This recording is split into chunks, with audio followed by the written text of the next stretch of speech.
Yo, what's up everyone? It is The Beast. Welcome back to the channel, The Beast on. Once again, stuck in the guest bedroom because of virtual schooling. I swear, this weekend, the green screen will get built and we will have proper background situation for the videos. We'll liven it up a little bit. We'll liven it up. Hey, if you see this face, and I'm sorry, if you hear this voice, please subscribe to the channel. Keep the subscriptions coming. We're past 1,000, which is good. We want to keep it going. I got goals. I got things I want to accomplish. I got things I want to do. So let's keep it up. This video takes me to Tua, the subject of the day, which is Tua taking over for Ryan Fitzpatrick. And I'm kind of conflicted here. Now, you know, I'm not a Dolphins fan.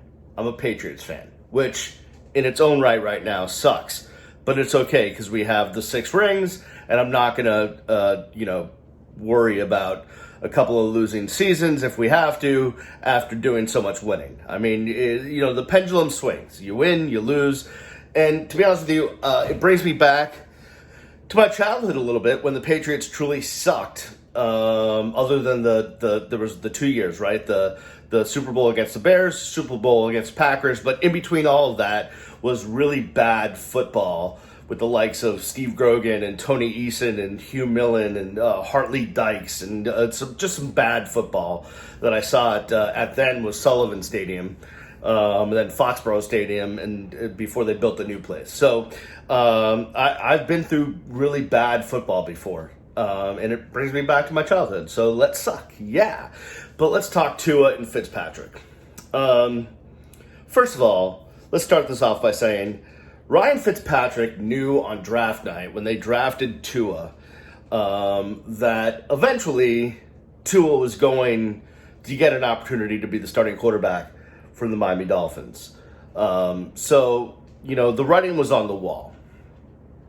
And it seems like a pretty good plan to start Tua after the bye week, right? Give him 2 weeks to prepare for his first start in the NFL.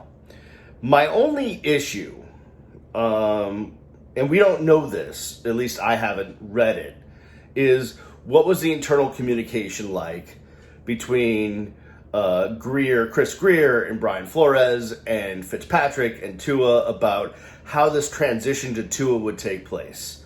Did they make any promises to Fitzpatrick? Did they make any promises to Tua? How was it explained?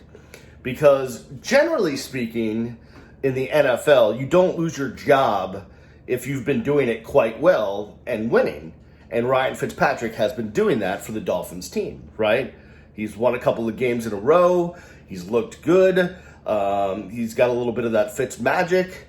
And, generally speaking, in the NFL, coaches don't like to rock the boat if they don't have to, especially when it comes to a starting quarterback. But was this determined before the season started, right? That, hey, if nothing goes crazy, injuries, COVID, blah, blah, blah, Tua's going to step in this week after the bye week. If that was the case and everyone knew what was up, then I feel like I'm perfectly happy with it. We don't know the internal communication. If Ryan Fitzpatrick was told, hey man, you're doing great, you're doing awesome, this is great, we're with you, and then the next day, all of a sudden Flo's like, yeah, we're going to go to Tua next week. I feel like that's kind of shady. Now listen, in my world, which is not realistic NFL world, you slowly work into by giving him rotation, right? But that's not really a thing that happens in the NFL much.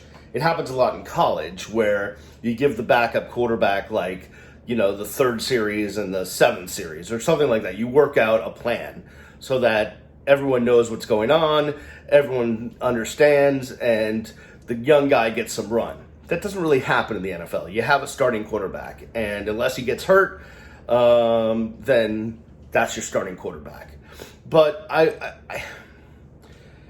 would kind of like to ease this transition because I think Ryan Fitzpatrick has been a loyal soldier. He said nothing but the right things about mentoring Tua and when he was drafted and all that stuff. On the other hand, when you're Ryan Fitzpatrick and you've been on 27 different NFL teams, and unfortunately you've been the guy that's been replaced by the guy a million times, I feel like in the back of your head, unfortunately my role in this league is to be the placeholder. And that sucks, but he's done it for a long time. I mean, Ryan Fitzpatrick is not a young spring chicken. This is what he's done for a long time. He's made a career off this. And I get it. It hurts the ego not to be the starter. I think anyone would tell you that. But, you kind of, as The Rock says, you have to kind of know your role, right? And Ryan Fitzpatrick's role, whether he likes it or not, or whether we like it or not, is to be the guy that eventually gets replaced by the guy. So we're going to see Tua. Now, the thing that will the thing that will really shake this up, I think, is if Tua goes out there and does not look good, and Flores has to then come back and make a decision about whether we stick with Tua if he doesn't look good and possibly hurt his confidence as a young quarterback, or do we go back to Fitzpatrick, and then it gets messy.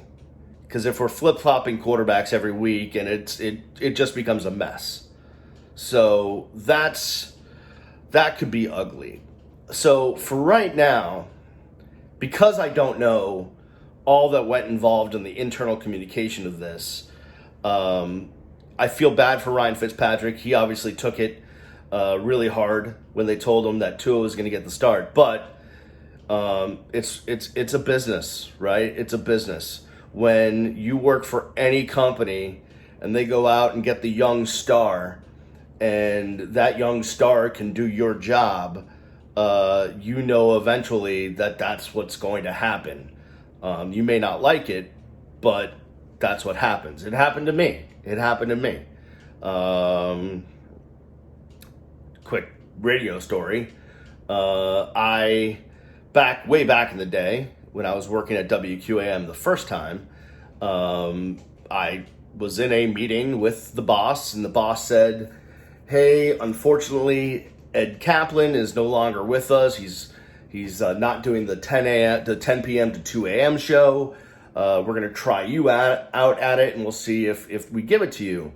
So I did the 10 p.m. to 2 a.m. show. Matter of fact, Allison Williams, who's now like the star sideline reporter for ESPN, was my update anchor. We had a great time. And then a couple weeks later, I was brought into the office and says, "Hey, the job's basically yours. We just got to work out the contract. We got to work out the details, but you've earned it. You did a great job." And then, like literally the next day or the day after, I read in the paper that they were bringing in the hot young dude to come in and do the show. Not mentioning any names, because that person wanted to fight me in a parking lot. But it sucked. That sucked. But and as much as I disliked my boss for not showing loyalty or lying to me, which he did on several occasions, actually, and that's why I never speak that person's name. In retrospect, I get it. Like, you get the hot young stud whose style I personally didn't like, but still, then that's what unfortunately, that's what business is about, right? Is always trying to be best at every position. You try to get the right people at the right position, and that's what they did. I disagreed, but whatever, and that's fine.